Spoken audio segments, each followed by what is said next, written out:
Okay. Yeah. Lady Wolf Pack on a whole nother level. Savage as they come, gang of female rebel. Got the sharpest claws, we got the whitest teeth. We coming for your lunch, but we only bring the heat. Hey y'all, I'm Cassidy, the favorite daughter, obviously. And I'm Kim, her mom, her match, and the real reason she turned out halfway decent. Welcome to Mom's Favorite, the podcast where we laugh, vent, and overshare like it's our full-time job. Yeah. And we're coming straight to you from Austin, Texas, where the queso's hot, the opinions are hotter, and we don't sugarcoat a damn thing. You know, just think of us as Thelma and Louise, but only they're related and they have a podcast instead of a death wish. So go ahead and pour yourself something strong, maybe a margarita, get a little snack. Because here on Mom's Favorite, we got a lot to unpack.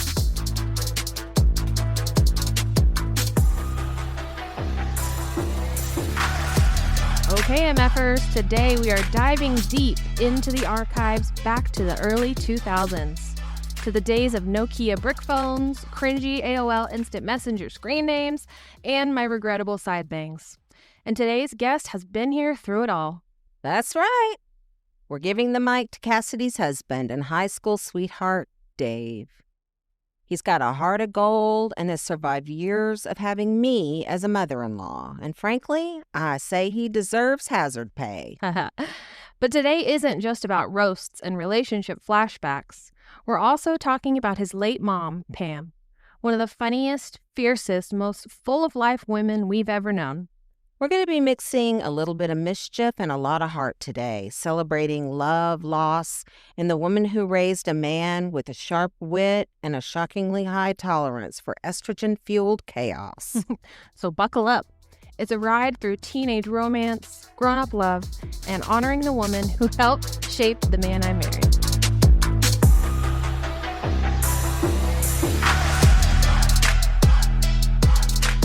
Okay, and here he is, the man of the hour. Hi, honey. Hi. So happy to be here on your He's a little podcast. nervy. He's a little nervy. I'm okay. No, I had a White Claw. What are you talking about too, Dave? He's used to being behind a microphone. Yeah. I'm not talking. Well, Neither am I, but here we are. Okay, so I guess we could start out by talking about how we met. no. No? No, let's talk about Dave. Where were you born? Okay. Oh, yeah, let's go talk back about a little bit childhood. further. A little bit further. Okay. Way back. Okay, my bad. Go ahead. Okay. So I was born in Phoenix, Arizona on August 30th, 1985. And so you're a Virgo. Yes. Although when I was a kid, I used to think I was a Leo. I swear they moved the Did they change it? dates. The gold- But anyway, yeah, I'm a Virgo. That's cool. Lots of Virgos up in here. There's a lot of Virgos here because Virgos rule the world. Or so they... Or so they think. Yep. Okay, and then how did you get from Phoenix to Texas? So, well, okay, so Phoenix, I was there because we had, well, when I was born, I had a lot of complications with my birth. So, we were in Phoenix because they had like a very special hospital there. And so, and Phoenix, I think, was like the closest kind of big hospital to where my mom was living at the time because she was living in New Mexico with her parents while my dad was doing military. I think he was doing might have been his tech school, I think, my dad was in the Air Force. And so Phoenix was like the closest hospital. So we didn't really have like roots. We weren't living in Phoenix or anything like that. But we... But you were born premature, like 6 weeks. Yes. And were in the hospital for quite some time. Yeah, I was born 6 weeks premature, but they found that I had some kinks in my intestines during development, and those parts of my intestines had actually become necrotic and died. And so they had to do surgery when I was 2 days old.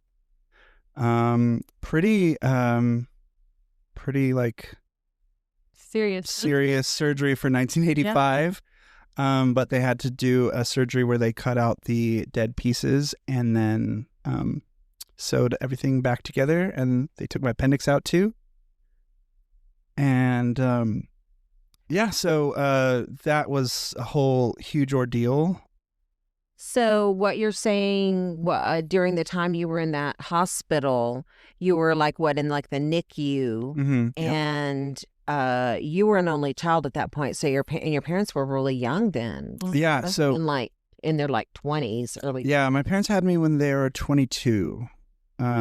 So yeah, first kid, and right off the bat, it's like, It's a lot to this is go through. huge. So, but for the first couple months of my life, I was in the hospital, and they were like spending like all of their time at the hospital, just coming to see me and, spend time with me. And my dad has pictures of like him being like laying down next to me, this tiny little baby, just like, yeah, I mean, that was like the first big thing. Once you were all recovered and you went home, did you have any like residual effects from all of that? Are you pretty much? No, I was pretty healthy until I was about 4 years old. I had an instance of, I had like bacterial overgrowth in like the scars of my intestines. And so they had to treat me for that because I was getting very, very sick and losing a lot of weight. Didn't they treat you with like some,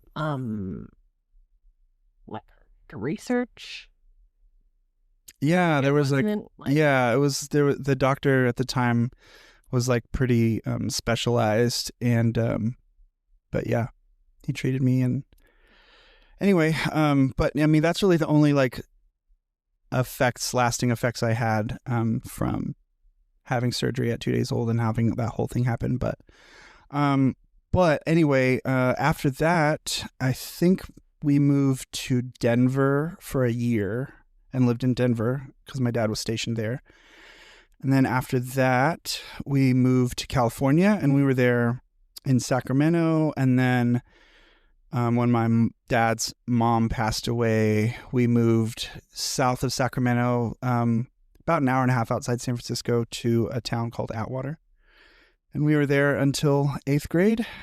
So after you were born, you had a sister, a sister, Lauren. Yep. And then you had a brother, Sean. Mm-hmm. And then you had another brother, baby, Steve.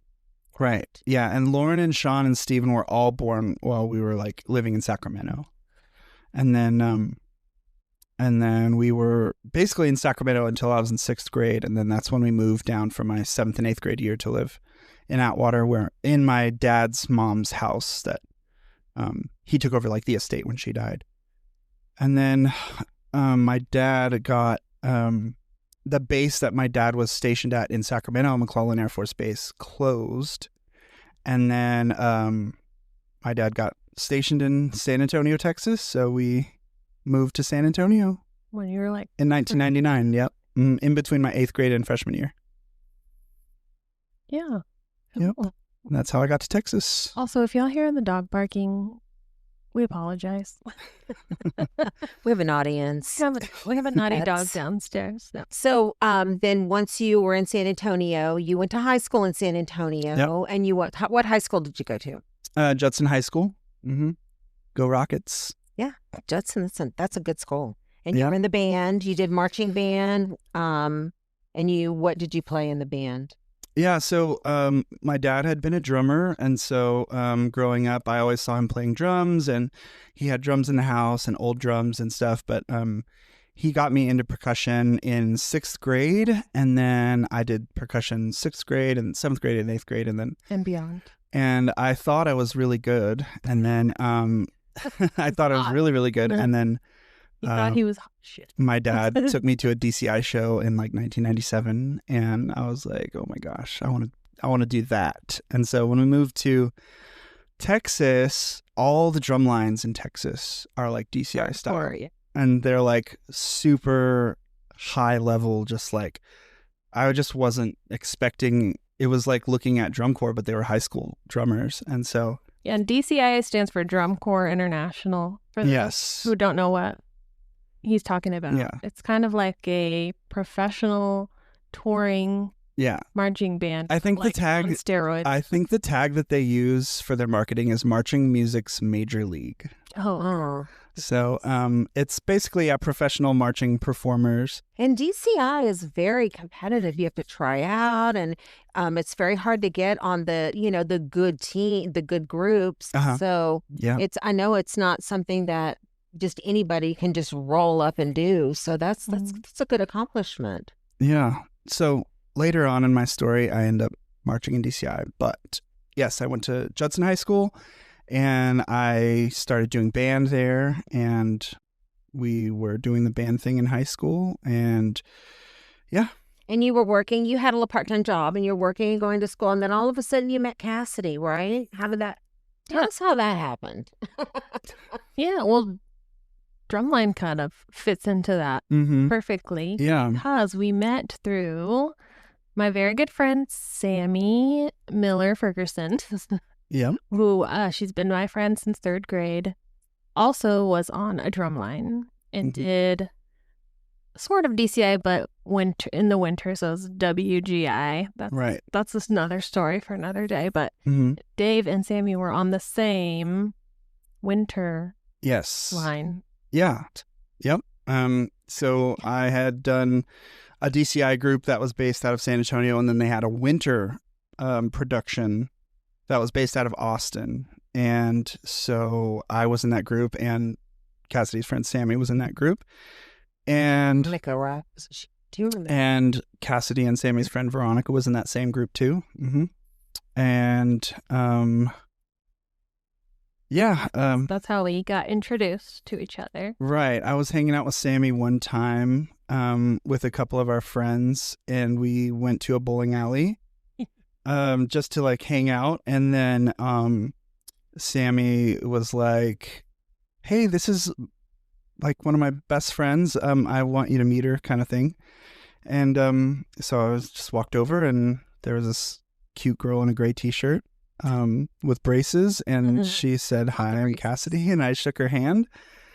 And I didn't, think anything of it. It's like when you meet a friend of a friend, you know, you're just like, oh, cool, I'm glad we could hang out and meet people and stuff. And so, I shook her hand and, didn't really think anything of it. And then, we... Eventually, I don't know, started talking on the phone. Yeah. It was a long time ago. Yeah, like, Cassidy and I started talking, kind of like through instant messenger and then texts. And then, kind of just like, I don't know, started Did getting... you ever hear, you've got mail Yeah. From AOL. Yeah. from Cassidy? Speaking of instant messenger, Yes. funny story. Sorry about the dog. AOL Instant Messenger is how Dave asked me to be his girlfriend. Yes. So back then, my parents were not very keen on me having a cell phone or, a car or anything. Or a girlfriend. The cell phones were really just kind of getting... They were. And they were getting started. They were, and they were expensive, and they were like, and the plans were expensive too. I remember, my dad was like, I have 1,000 text messages for this whole month, Yeah, and you had to pay like per... And you paid per minute. text. Yeah. Uh-huh. Talk.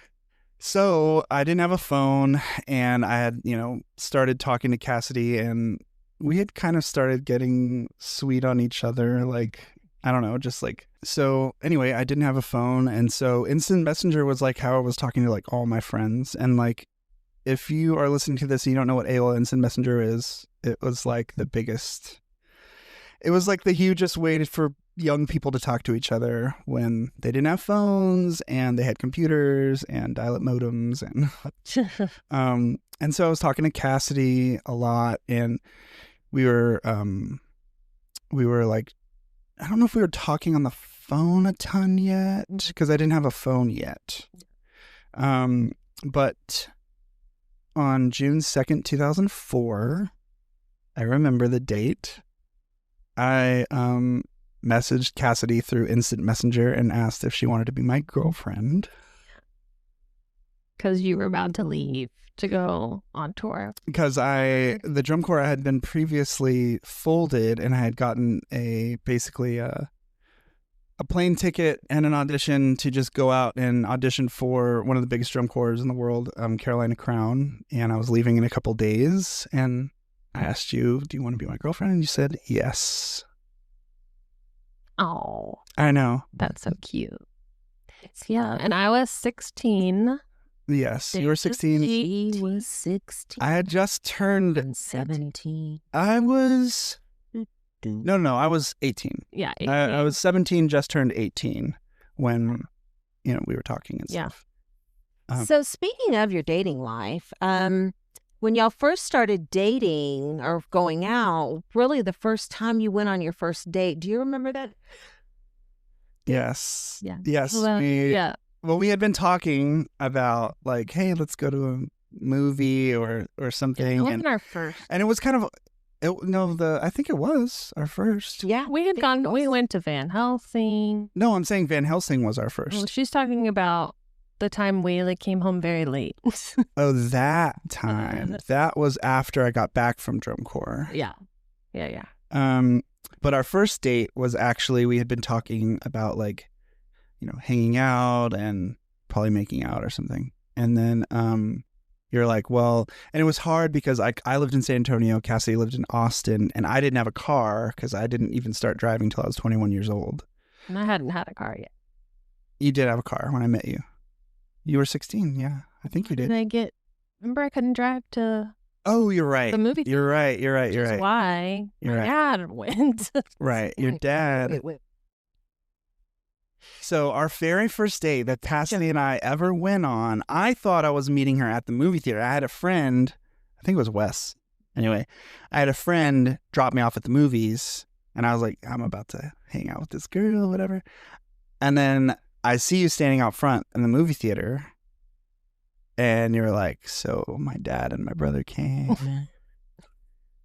And So we saw the movie with my dad and my little brother sitting behind us a few rows. oh, they were actually, we were behind them, Oh, okay. but he kept looking back, Staring back. looking back. Gaze. Yeah. This is like So putting like his finger to his throat. Like, my makeout dreams were dashed.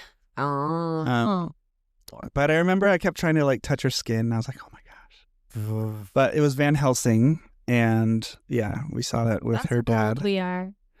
We saw that with Jerry, your dad, sitting a couple rows in front of us. Then the second date, which was actually, as far as I knew, was like the first like sort of card date where y'all went out together alone. Right. Because that was when I had a car. And that's when it became like about 1 or 2 in the morning and y'all still weren't home. And I'm sitting on the couch panicking and freaking out.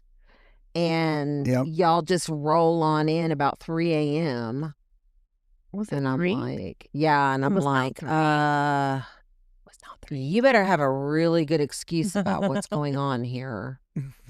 I think we were like, well, we lost track of time. Yeah, it was the old law that my watch stopped working. We lost track of time. We were just Yep. talking and we lost track of time. Yeah, I was just talking. But what really happened? What was going on anyway?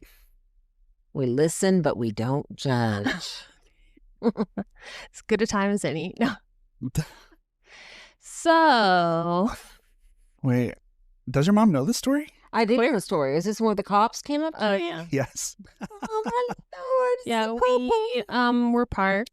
We were parked. Talking, quote. We were parked on like a kind of like a, I think it was like a corner that was kind of like an out of the way corner that I thought would be like, oh, this is fine. Yeah, and we were, just talking. Yes, talking, and And the then windows were steamed up The because of all of our talking. Well, then, yeah, there's a lot of talk.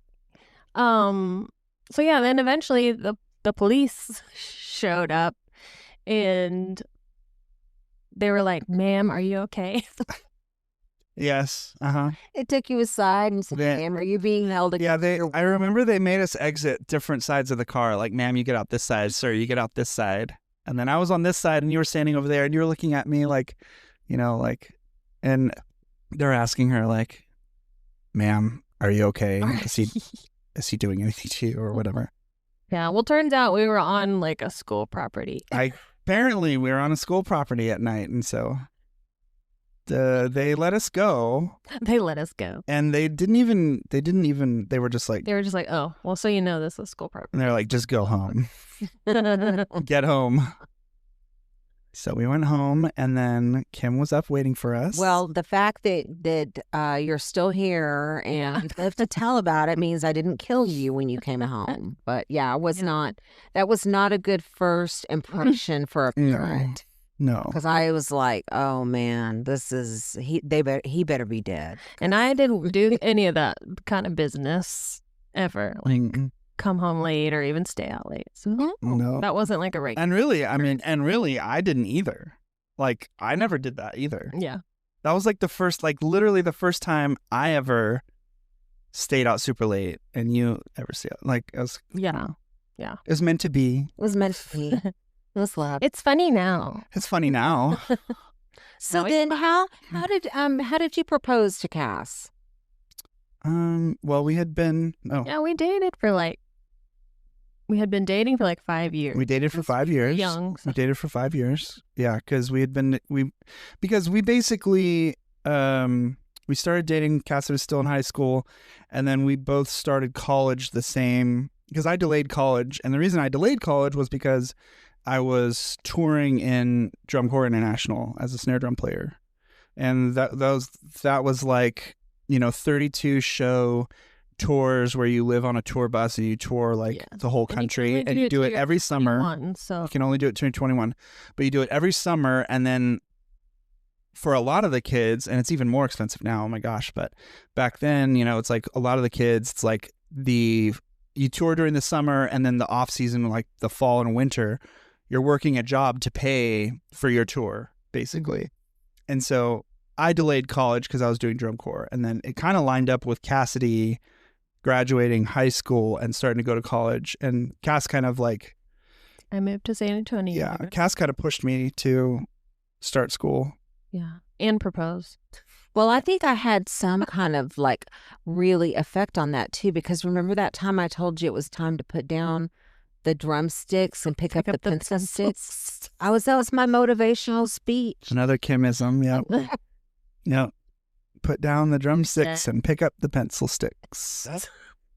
Well, it was met with love. It's going on. And you going on still a t-shirt. listened. So we yeah, basically we were dating for a long time, and I, for some reason, was like, I can't wait to get married and have babies. I know why I wanted to get married, but well, I was just like so ready to grow up, I guess. Yeah, we I were. was like, we were though. I'm ready to get married. So you need to propose. We wanted to get married like as soon as possible, but we it's actually pretty cool because we dated all during college, and then our like the year before. Good. The year before our last year of school is when I proposed, and I feel like so we two sales. Well, we were just looking.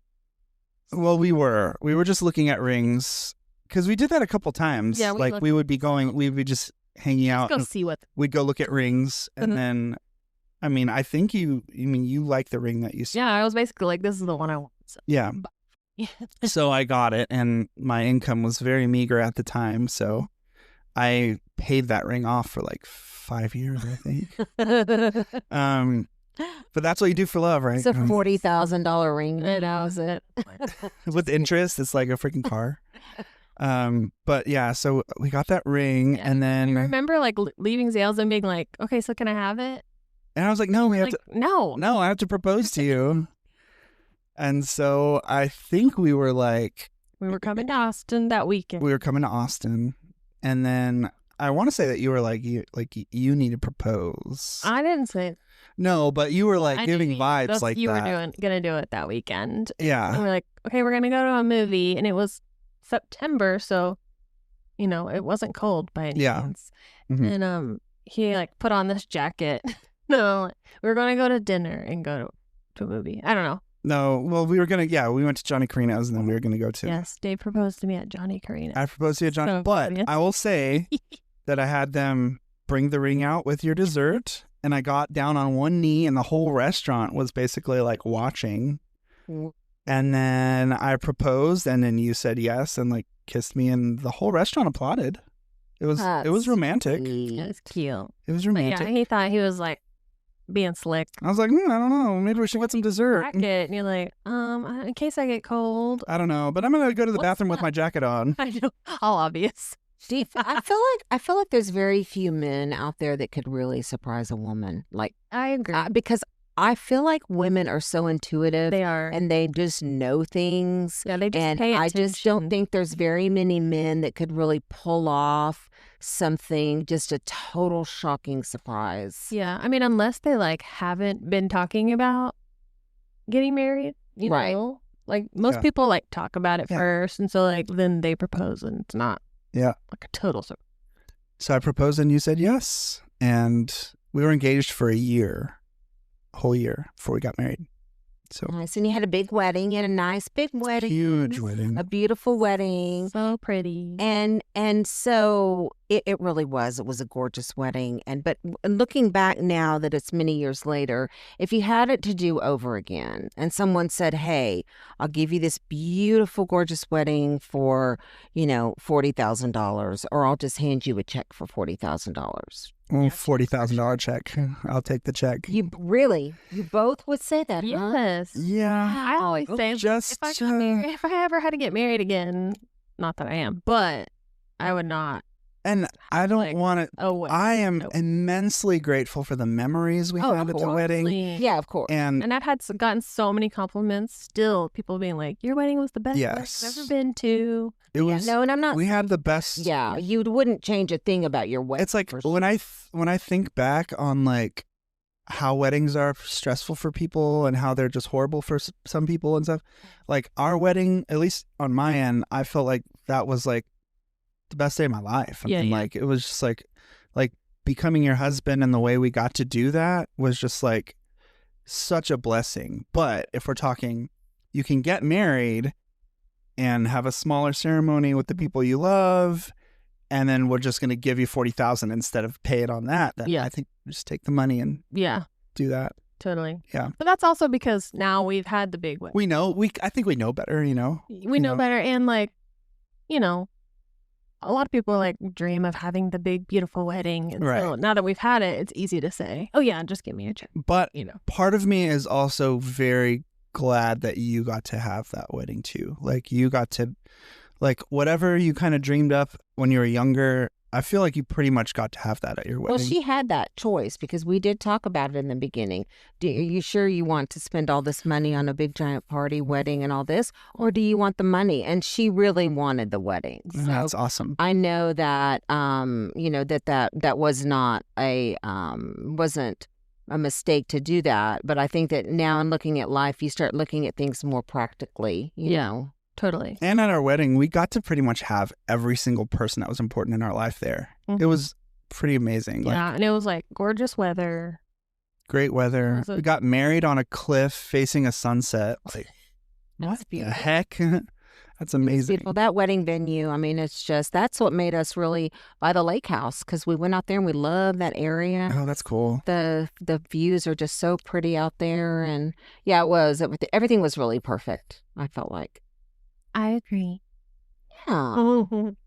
I was gonna tell a funny story about when me and Dave were dating and young. hmm He didn't really start driving Not till I was 21. until a little bit later.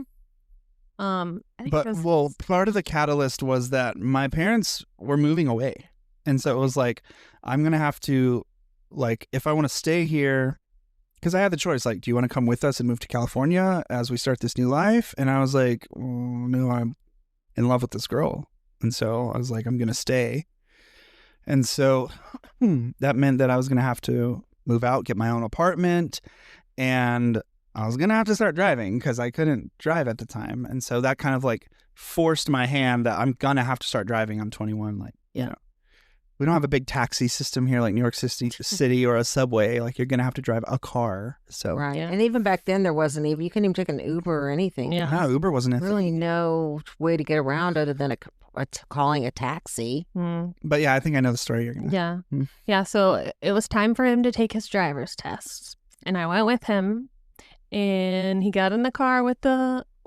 instructor, and he turned on the car, and like he turned on the car with his foot on the gas.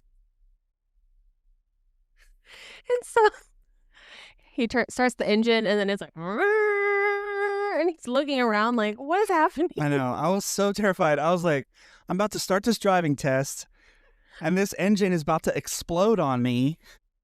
And I'm like, I mean, it's like, what? And I'm like, what the hell is going The on? instructor's like, The sir, instructor's like, foot. sir, you're standing on the gas pedal.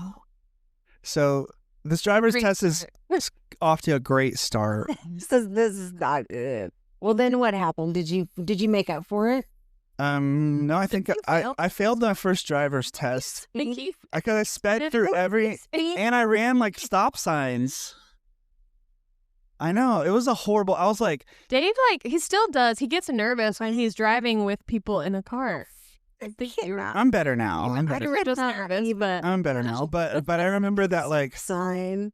I was like, Blow it up. because I was like, I think I was going like 35 in a neighborhood, and the driver's instructor was like, it's 20 through here, and I was like, oh, okay, and that was a stop sign. You got a big fat F on your So like we can't pass. chest. It was funny because when we stopped, the person was like, they had their clipboard and they're like writing a bunch of stuff, and they're like, unfortunately, you did not pass this test. But then I came back and passed it. So Oh, that's too much. you would like. I was like, most people are scared, like, oh, I'm gonna mess up on the parallel parking. I didn't even make it to the parallel. I don't even get to. They're like, got the car started. They were like, Blew it up. yeah, To go. literally turned the key, and it was like, what? I was like, it's gonna blow up. the fact that you're just looking around like, what's happening? I was literally like That. looking around, like, Are y'all hearing?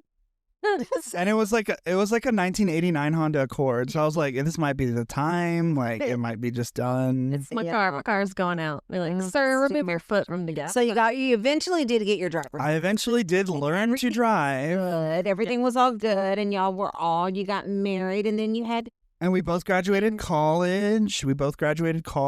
And we got married our senior year, and then we moved in together when we got married. And we actually didn't live together during our engagement. I lived with my friend Bruce just because I was like trying to like honor the Lord and like Be a good. kind of trying to keep Trying to be- her trying to be pure. traditional. trying to keep her. I mean, we Wow, the windows are fogged. right. So yeah, when we got married, like after that was when I moved in like with her. So that was cool. Yeah, And I was so thankful to not have to like go back to my house after a date anymore. Yeah. Like Yeah. to just like, Yeah. oh, we live together. Let's go. oh, I know it's so fun to be Sleepover grown up in the every night. beginning. It's Yeah. fun. Freedom and And then you have Stuff. kids. No, I'm just kidding. and then you have kids and you think, oh, this What have is we as much as done? fun as And I remember you were like wanted a kid and was like, well, let's get a puppy and that'll hold you off. Yeah, so we got So we got a beagle puppy. 6 months later. And then 6 months later, it was like, well, actually, Yeah, so the reason we we bumped up the timeline a little bit did. because we of did my bump mom. up the timeline because Dave's mom got sick with cancer. Right. So I wanted to like have you talk about your mom a little bit, but go kind of give like a little backstory about her, like how her and your dad met and Yeah. I mean, this is like a podcast about moms and daughters and moms and sons and moms, just relationship with moms. And so I had a good relationship with my mom that was, I think, a little strained when I was like in my, like before I moved out, like in my late teens, early 20s, 2021. I think I just kind of reached a point where I was like, oh, I am an adult. It's time for me to stop being at home. But before that, I mean, I had a great, relationship with my mom. And my mom was like a really special woman. I mean, she was, my mom's half Navajo Indian. And she spent a lot of time on the reservation. She allowed us to spend a lot of time on the reservation as kids. And so her mom was, full Navajo. Her dad was a white man from the East Coast. Named Fred. Yep, Alfred. But my mom, she was, she was like kind of all over the world. Like she lived in Japan as a kid because of her dad, and she lived in Maine, and then eventually she ended up in Atwater, California, where my dad lived his whole life basically until he moved away because of the military. But yeah, she met my dad after she moved from Maine. She moved to Atwater, started going to Atwater High School, and my dad met her there, and she was like very beautiful, very popular, and my dad was a drummer in the drum line, kind of a nerdy guy, and my dad saw her and was like, I'm gonna marry that woman, I love her. My mom didn't know about this plan, but so my mom's the one who says this, but she says that my dad kind of stalked her. Yeah. Like she'd like look out, see his Camaro, and he's like just like watching her. She's like, but eventually she kind of gave in to his persistence, his stalking ways, and she started dating him, and they dated, and after they graduated, I think they got married like a year after they graduated, or like months after they graduated. Yeah. I mean, like I think they got married in 1982. Anyway, they got married like right after high school, and then my dad, I may have this wrong, but I want to say my mom was like, I want to start having kids. And my dad was like a line cook at a restaurant, like he was a cook. Well, when my mom said that she wanted to start having kids, then my dad was like, guess I'm joining the military. Yeah. So he joined the military so that we would have like, health care and like a stable paycheck. And the military is kind of the, the catch-all for, people that like need like stable insurance and a income and stuff. And but my dad is super smart, and he tested into like very, very high levels in the military. But and so that kind of leads to me being born while my dad's like finishing up his training and tech school stuff for the Air Force. And then after around, and then we moved to Denver, and then ended up California, and then ended up in Texas. And so tell the people how Pam felt about me when we first started dating. Well, I will say that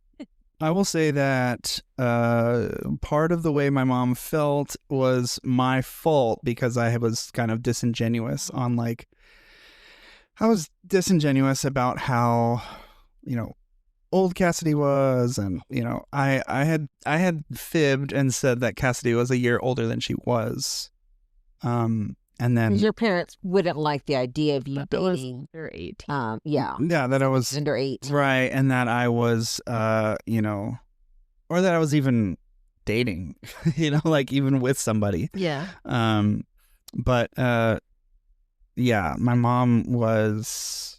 I think she was very much like, this is my baby boy and nobody's good enough. Yeah. And about to be. Right. And then like, I just, and there were various things where, I would go off with you and I think parents feel a certain amount of like, I don't, not animosity, but like, I think they feel there's a certain part of them, I think, that's jealous to like let a part of you, like, which is your kid, go off and bond closely with somebody else. And well, I think it's not really jealousy. It is a loss, though. Yeah, loss. Right about that. It is. Yeah. It's a feeling of a loss, and to know that your kids are now going to the next level. Yeah.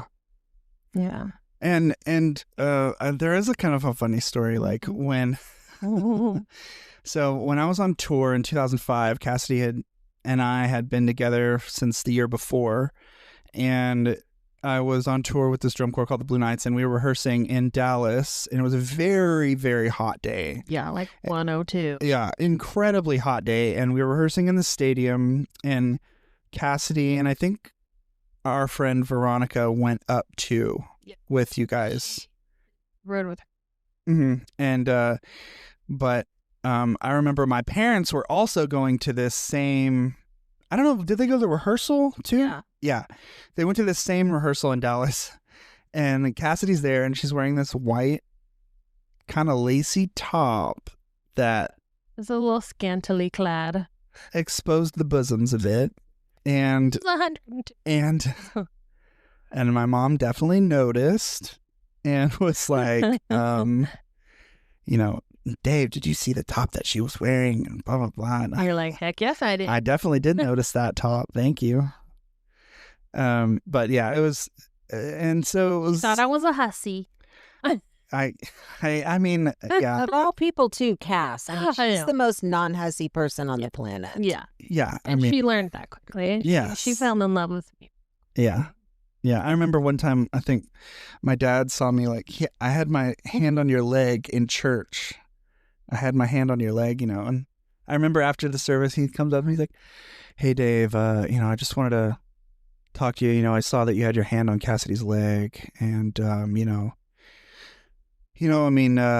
typically, when someone has their hand on someone's leg, that's like it's a sign of intimacy. It's a sign, that's a sign that things have gotten pretty close, and, I'm like, well, they have, but I didn't really, but yeah, so I think at first, they were like, I think they were just kind of like looking out for me and like wanting me to, start a relationship with somebody good. But they very quickly found out that I really loved Cassidy with like my whole heart, and B, that Cassidy like really, really loved me, and that she is an incredible woman who, I mean, I don't think that I could have done any better. And from their standpoint, I think my parents also think like that they couldn't have lucked out any better with who their son ended up marrying as their wife. So Cassidy and my mom ended up getting along really well. And yeah. What do you want to ask me about her? She loved me more than you. She loved you more than me. She was At the end. freaking crazy about you. So yeah, we moved up our timeline of having kids because we wanted her to be able to meet. Yeah. So after Cassidy and I had been married a couple years, about a year and a half, I guess, my mom, she came out to visit me for my graduation, and she was fine. And then I think it was not long after that, she had a seizure. And I think she had started having these kind of like episodes where she started having like spatial amnesia. Like she would go to places she'd already been, but she couldn't really recognize where she was. So she didn't know how to get back home from where she was. Like she'd come to an intersection that was like 2 blocks from the house, but she would be like completely like Lost. Where am I? Where was I going? What was I doing? Like and have to like pull over until like stuff kind of came back. And then she ended up having a seizure, a very serious seizure. I think my brother was there. And so she went to the hospital, and they ran some tests and some scans, and eventually she got diagnosed with glioblastoma, which is a type of very aggressive brain cancer. And so she was fighting that, and and so like we were thinking, yes, we definitely want kids, but we weren't, I don't think, like gonna rush to do it. And then when my mom got that diagnosis, and it was kind of like, we don't really know how much longer she has, we kind of decided well, let's give her the opportunity to like meet her grandson or granddaughter, whatever it is. before she actually passes. And so we decided to start having kids like earlier, I think. And she did get to meet him. She did. She got to meet Cannon, our oldest. She got to meet him. I think, well, when did she come out? She wasn't feeling very good when she came out. He was like Yeah, he was 2 months old when she got to meet him. And then she got to see him again about a month before she passed because we went out there again. Yeah, she passed when he was about 5 months old. Yeah. So, yeah. But that was very difficult for your family. I know it was a very hard time, obviously, for everybody, for you, for your dad, and really Stephen. And I really felt really badly for him because I think, wasn't he like in high school? Yeah, he was in high school. Still in high school. And that is so hard, navigating all that and then having to deal with losing your mother in the middle of high school. And I felt really, and then Lauren, of course, losing your mom. I mean, a daughter losing her mother. It was really a hard thing to watch, all y'all having to deal with. Yeah. It was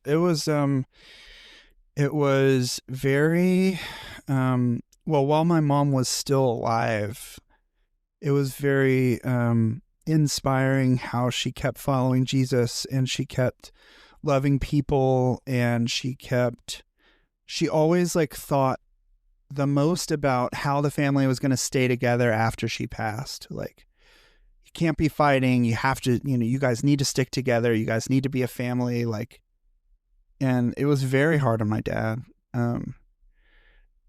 My dad always talks about how, he thought he was probably going to be the one to go first, and that he was fine with that, that he was fine with going first. But he said that he was pretty, like, just completely unprepared for God to say that, that, no, your wife's going to go first. You're going to stay behind and, hold the family together and everything. And I mean, she was only 49. Yeah. She was 49. Yeah. She died couple days before her 50th birthday. Yeah. It was very quick and sudden and unexpected, and it wasn't meaning, it was a very short illness, and it was hard for everybody. And so after your dad kind of got over the, the initial shock of everything and kind of trying to hold the family together, still there as best he could. Then what did he do? What happened with him? Yeah. So, my dad, he talks about how, living with mom's illness and then grieving her once she passed. He kind of tells me that, like, every single day that he woke up having lost her, he was in that grief for that full 24 hours. Other people get to be removed from it. Like, they get to live their lives. And then when they think about mom, they go, oh, like, that's super sad that she passed. Then they go back to their life, And he said he felt like, I didn't ever get to leave losing her. I was just in it for 24 hours a day for days and days, right? So to backtrack a little bit, my mom's and dad's, to some extent, high school friend, Karen, she had been kind of like, reaching out and like supportive of my mom during her sickness and supportive to my dad and everything. And just like, reaching out and like seeing how they were doing and checking in and they kind of like, I don't want to be wrong, but I want to say they kind of reestablished a connection. And then when she passed, Karen was like, she was devastated for my dad, and my dad was grieving super, super hard, but also trying to be there for the kids. And I was a little removed from it because I was in Texas. Just so everyone's aware, my mom and dad and my brother and sister, they were all living in California, and I was living in Texas. So whatever was happening with them, I was a little removed from, because it was, removed via, phone calls and texts and FaceTime, and not like being in it with them like all the time. And so, so my dad was kind of dealing with all that. And so Karen was kind of there to kind of just support him and getting all the stuff done. And so actually what ended up happening, which is, very, it's just very interesting, is that the same, I want to say it was the same, but the same month that my mom passed, Karen's husband also passed. Wow. And so, Karen is trying to help my dad just as a friend, like, deal with what he's dealing, losing his mom. And my dad is trying to, also reach out to Karen and help her with what's going on with. Right. And my dad has got 2 kids. Karen also had 2 kids, but they were younger. They're younger kids than my, brother and sister, or my sister and brothers. And so, so they're kind of like consoling each other, and in that kind of consolation of each other and kind of recognizing within each other that like no one else kind of gets what we're going through. Like, you lost a spouse, I lost a spouse, and I don't want to speak for my dad, but I would say that they kind of fell in love in that caring of one another and that kind of reciprocal understanding of like, how does one move on from losing a spouse and then still have keep having a life? Mm-hmm.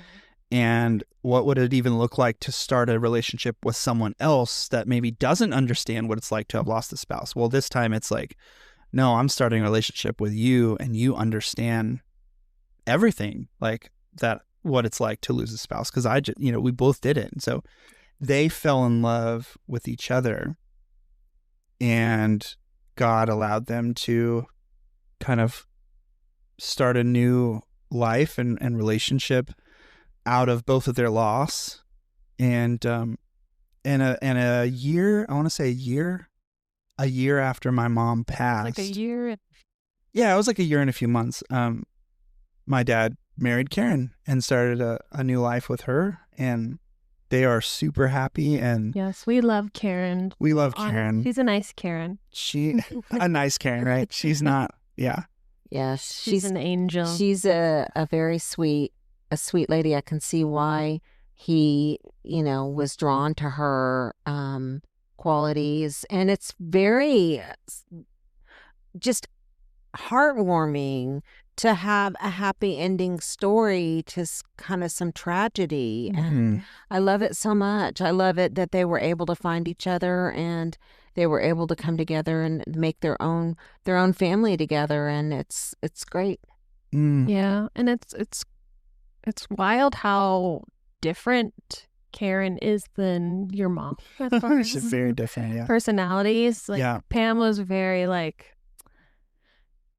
I don't even know, well, she was very mischievous. Yes, kind of jokes and inappropriate, like a goof. But just in a very fun way. Loving, fun.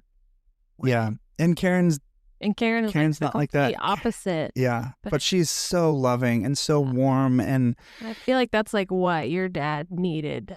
Yeah, and it's cool because I feel like I've gained a family with Adam and Kenzie, who are my stepbrother, stepsister, and Karen, who has been an unbelievable grandma to Cannon and Shepherd. I mean, oh my gosh, she is just she wants to know how they're doing, and she's so happy to see them. And whenever she comes out and stays with them, if we go on vacation or something, she's just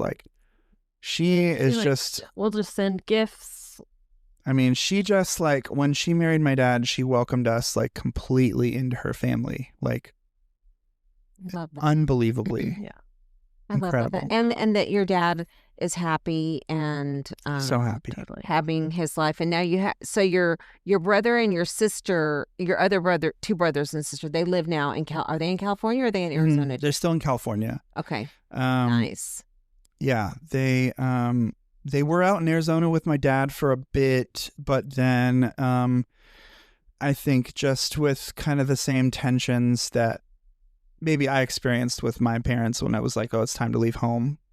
I think kind of the same thing. Like they were like, no, it's, we want to go and figure it out. And so they moved back to, I think, kind of what they knew, which was Atwater and Merced and that area. And so they're still out there now. My brother Sean has a son, Landon. Mm-hmm.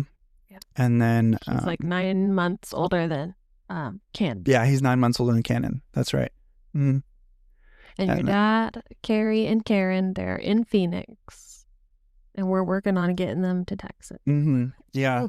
My dad just retired from Apple. Well, not retired. He quit Apple. And he is now working with Karen on her pool designing business. Mm-hmm. Yep. So they have their own business. Every time there's like a house for sale on our street, I like text them. I know. Like, come to Texas. But I mean, they just built their house there in Phoenix. So I don't know if they're going to leave that so quick. But yeah. So now Kinsey and Adam, they live where? So Adam lives in San Antonio. Okay. Last time I checked. He works for Dutch Bros Coffee. Nice. And then Kenzie is in Arizona. Okay, so you graduated from college, and you and Cass got married, and you are now employed. What do you do? What do you do, Dave? So my official role is I'm a CT scan technologist. That's what my degree's in radiology, and then I went back to school for a fifth year of school to do CAT scan. And then now I work at a small emergency room in Austin, Texas by Lake Travis.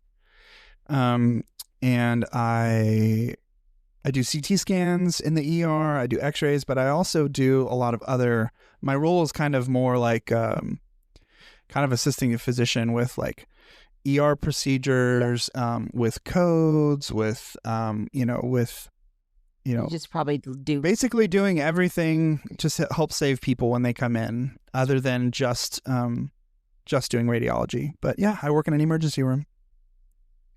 Nice. And you've been doing that. That's been like a few years. I mean, I know you just changed jobs, but you're doing the same thing. And so you really like that field. You're pretty happy there, right? Yeah. What would you do if you didn't do that? What would be like, what were you thinking of doing when you were young? What did you always wanted to be when you grew up?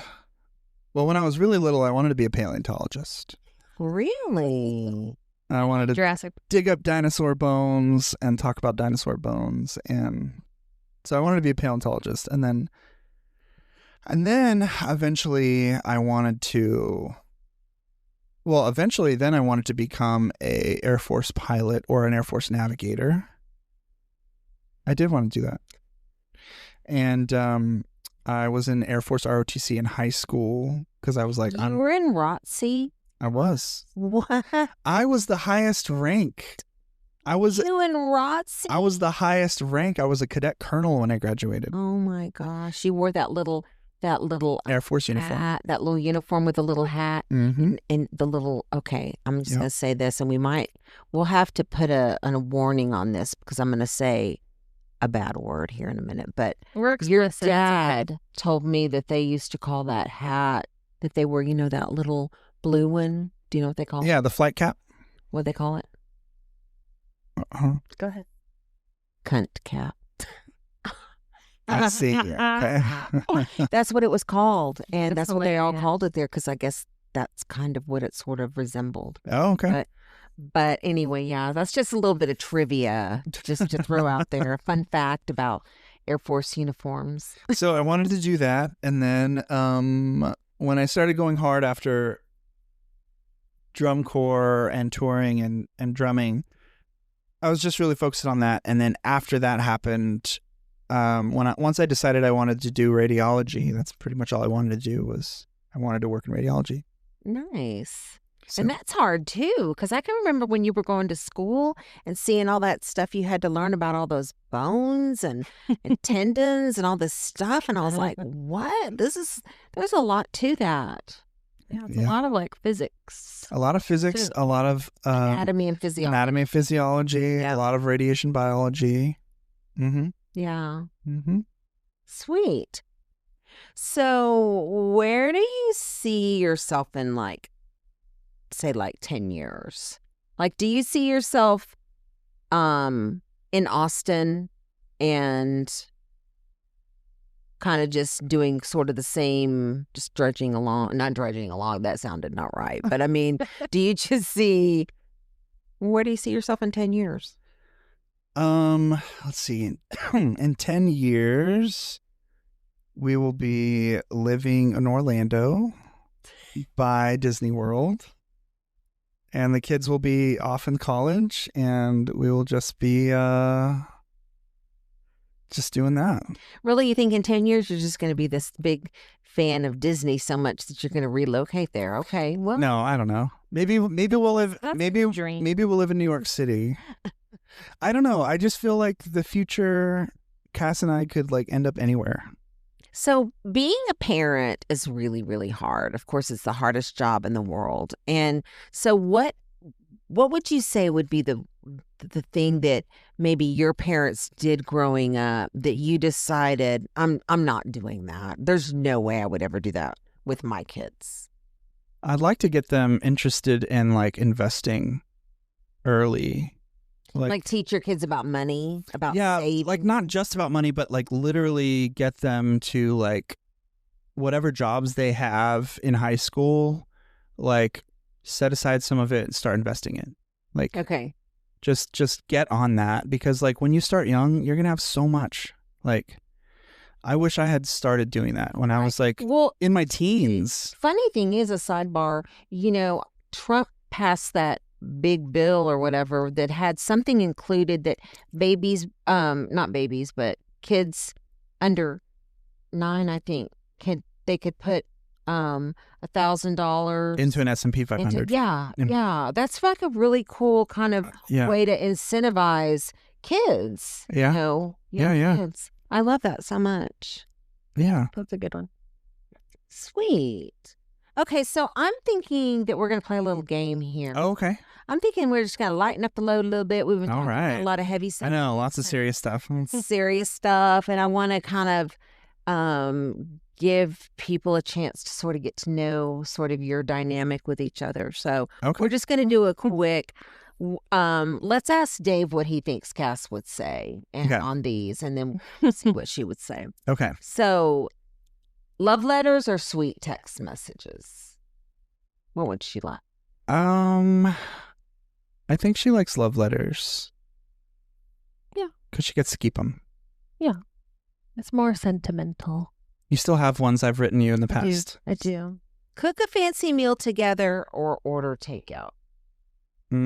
Probably order takeout just because we don't want to do the dishes. That's exactly. And plus two, y'all aren't real big cookers. We are not. So it could be Cassidy can cook some things. I'll tell you what. She Like can. 2 things. She can. surprised with flowers or takeout. You want him to bring you home, bouquet of flowers, or I think I'm always bringing home food. So I think I would say flowers because she is always, I think she always likes getting flowers when I bring them to her. yeah, Like, who she'll- doesn't love flowers? I love mean, flowers. who doesn't love flowers? Stargazing date or sunrise watching? that would mean getting up early. So probably stargazing. Definitely stargazing. Yeah. Don't catch me up early. Just see Uh, So candlelit bath or fireside cuddling? I'm down for the bath, but Those both sound good. Slow dancing in the living room or or I can't get this. How do I get this off? Okay, slow dancing. We had a little technical difficulty here. Slow dancing in the living room or waltz lessons. I say slow dancing in the living room. I gotta go to I'll no take lessons. you all. Just because I like snuggling up on you for any reason.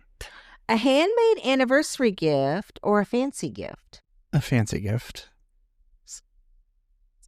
Oh, I What do you want? I mean, I do. I could learn a skill and do it, but I'm pretty sure Cass would just want Yeah, like, something nice. For sure. She doesn't want that little macaroni necklace you made over there. Wait. I was like, I don't remember making a macaroni necklace. This is a joke. No, not literally. Goofball. Well, nice. Well, good. Couples massage or couples cooking class? Yeah. Massage. I'm trying to lay down and get massage. No classes. Okay. So, last question, Dave. What do you think Cassidy's dream vacation would be? And we're not going to say Vegas because we've already picked Vegas. It has to be someplace besides Vegas. And not Disney. I know. I wasn't going to say. We know we love Disney. I wasn't going to say Disney. What would be her dream vacation? Well, I think she really wants to go to New York City and spend like a week in New York City, just doing New York City things.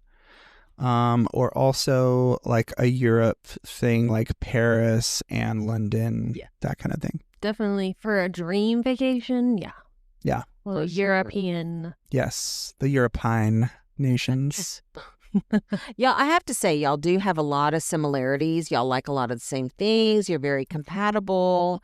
I think you're each other's best friend, which is really nice. Not every married couple is best friends with their partner, and it's nice that you guys can do things, and you like a lot of the same things. Yeah. It makes those things fun when you have a partner to do them with that also loves them as much as you do. Mhm. So Yeah. Absolutely. that's a good We foundation. kind of grew up together. We did grow up together. So, Yeah. but at least it was together and not Yeah, apart. Yeah, no kidding. exactly. No kidding.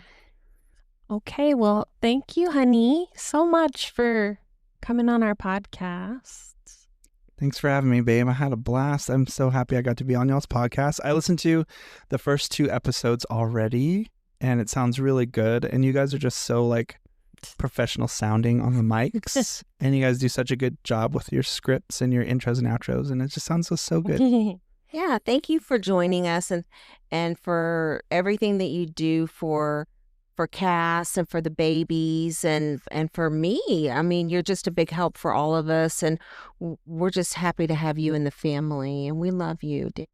Well, I love you, Kim, and I also wanted to say on the record that I have been so grateful for your presence in my life, especially since my mom passed, that I didn't really have. I mean, yeah, Karen came in the picture, but I didn't really have like a mom after my mom passed, and you have just been always there for me, and they're always there for the family and for the boys, and I love your daughter so much. Well, y'all are to the moon. World. All of y'all are my world for sure, and there's just not anything in this world I wouldn't do for y'all. I love you.